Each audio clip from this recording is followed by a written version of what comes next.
When you read a passage on the TEAS, it's not enough to understand the facts. You also need to understand the author's intention behind those facts. In this lesson, we'll break down 3 important reading skills.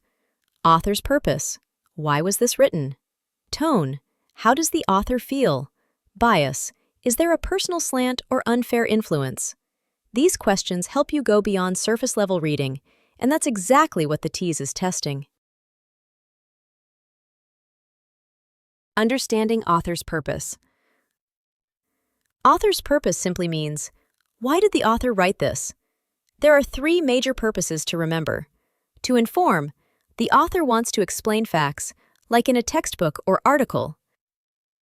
To persuade, the author is trying to convince you of something or change your opinion. To entertain, the author is telling a story or creating an emotional experience. Example, an article with stats and no opinions.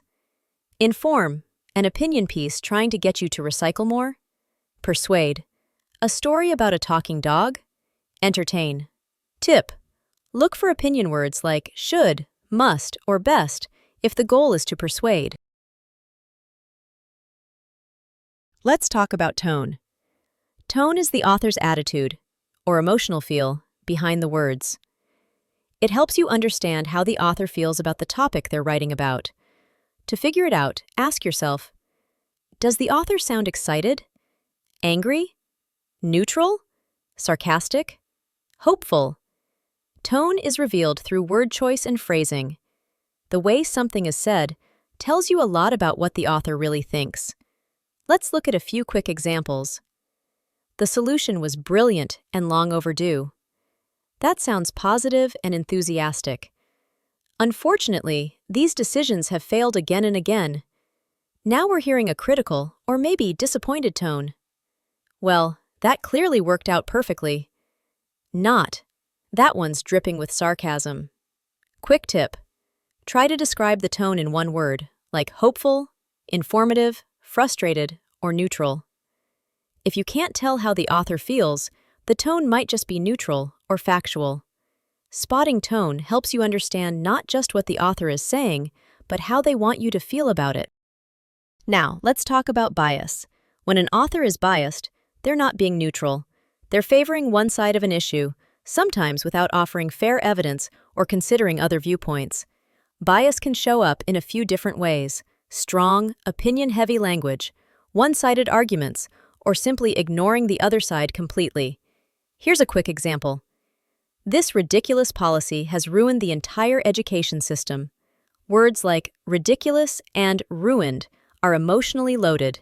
The author clearly has a strong opinion, but there's no attempt to be fair or balanced. That's bias. To spot bias, ask yourself, is the author showing both sides, or just one?